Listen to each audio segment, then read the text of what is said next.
दोस्तों, जैसा कि आप सभी को पता है कि रावण भगवान शिव का बहुत बड़ा भक्त था।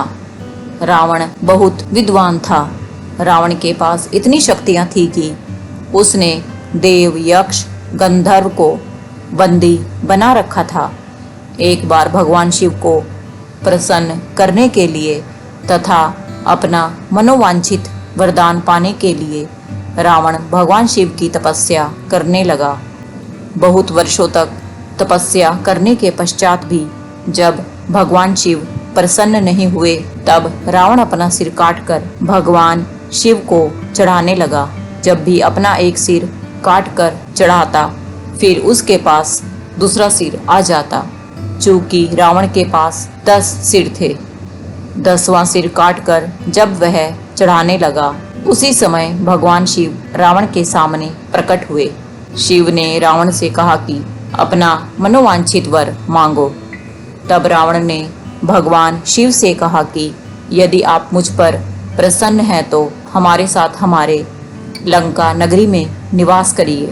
तब भगवान शिव ने कहा कि हे रावण, मैं तुम्हारे साथ नहीं चल सकता, लेकिन मैं तुम्हें अपना शिवलिंग देता हूँ। इसे तुम अपनी लंका नगरी में स्थापित कर दो। जब तक यह शिवलिंग तुम्हारी लंका नगरी में होगा, तब तक तुम्हारी लंका नगरी पर कोई आंच नहीं आएगी। परंतु एक बात का ध्यान रखना, यदि एक बार भी यह शिवलिंग धरती को लग गया तो यह वहीं पर स्थापित हो जाएगा। रावण को शिवलिंग सौंपकर शिव अपने धाम कैलाश पर्वत चले गए। जब इस बात का पता सभी देवताओं को चला तो सभी देवी देवता परेशान हो गए। यदि शिवलिंग लंका पहुंच गया, तब रावण का अंत कैसे होगा? इस समस्या को लेकर सारे देवता भगवान विष्णु के पास गए। वहां पर देवराज इंद्र ने विष्णु को अपनी समस्या बताई। तब भगवान विष्णु ने एक उपाय निकाला। उन्होंने देवराज इंद्र से कहा कि मैं अपने सुदर्शन चक्र से सूर्य को ढक दूंगा, जिससे पूरे ब्रह्मांड में अंधेरा छा जाएगा। उसी समय श्री गणेश ग्वाले के रूप में जाकर सारा काम कर देंगे। इसके लिए आप लोग एक बार गणेश जी की आज्ञा ले लीजिए। सारे देवता गणेश जी के पास गए। भगवान विष्णु के विचारों को देवताओं ने गणेश जी के सामने रखा।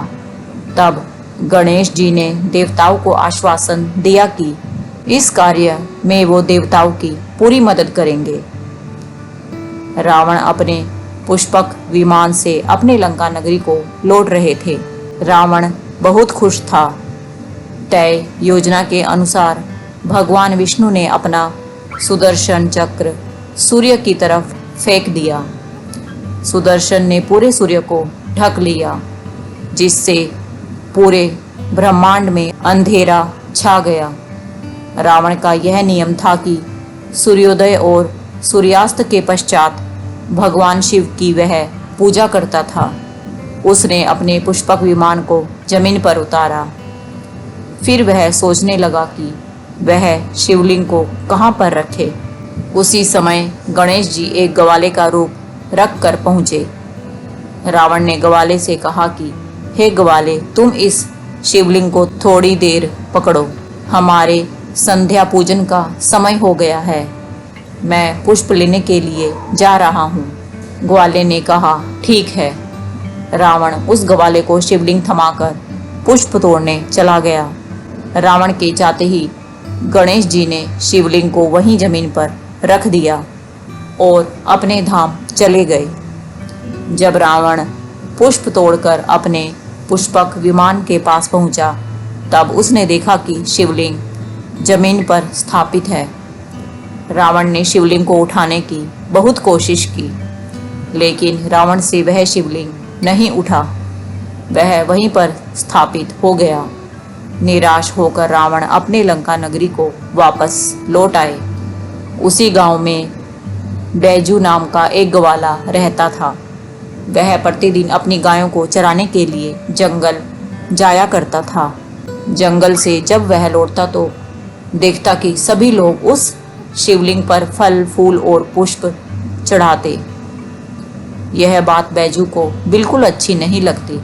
उसने सोचा कि ये लोग इस शिवलिंग की बेकार ही पूजा करते हैं।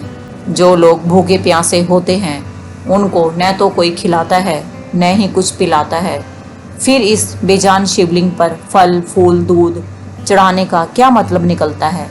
इससे बैजू बहुत क्रोधित हुआ। वह अपनी लाठी से 3 लाठी प्रतिदिन शिवलिंग के ऊपर मारने लगा। वह जब जब अपनी गायों को चराकर अपने घर लौट रहा होता, वह उस शिवलिंग पर 3 लाठी जरूर मारता। एक बार बैजू अपनी गायों को चराकर जंगल से लौट रहा था और शिवलिंग पर लाठी से मारना भूल गया। बैजू घर पहुंचा और जब वह खाने का पहला निवाला अपने मुंह में डाल ही रहा था, उसी समय उसे ध्यान आया कि आज तो वह शिवलिंग पर लाठी मारना तो भूल गया। बैजू ने अपनी पत्नी से कहा कि मुझे अचानक एक काम याद आ रहा है, मैं अभी आता हूँ। बैजू ने अपनी लाठी उठाई और जंगल की तरफ चल पड़ा। जैसे ही बैजू लाठी से शिवलिंग पर प्रहार करने लगा, भगवान शिवजी स्वयं प्रकट हो गए। शिवजी को देखकर बैजू हाथ जोड़कर भगवान शिव के सामने बैठ गया। भगवान शिव ने कहा कि हे बैजू, मैं तुम्हारी सेवा भावना से बहुत प्रसन्न हूँ। तुम हमारे सच्चे भक्त हो। बैजू बहुत हैरान हुआ और उसने कहा कि हे प्रभु, मैंने तो प्रतिदिन आपको लाठियां ही मारी हैं, मैंने कौन सी आपकी सेवा की। भगवान शिव बोले कि तुमने हमारे लिए अपने अन्न का त्याग कर दिया, इसलिए तुम मुझे बहुत प्रिय हो। मैं तुम्हें वरदान देता हूँ कि आज से मेरा नाम तुम्हारे नाम के साथ जुड़ जाएगा। आज से यह स्थान बाबा बैजनाथ के नाम से प्रसिद्ध होगा। बैजू को भगवान शिव ने सदा सदा के लिए अमर कर दिया। यही स्थान अब बैजनाथ धाम के नाम से प्रसिद्ध है। जो लोग सच्चे दिल से यहाँ पर जो कुछ भी मांगते हैं, उनकी सभी मनोकामनाएं अवश्य पूरी होती हैं। तो दोस्तों, बोलो बाबा बैजनाथ की जय। जय शिव शंकर, जय महादेव।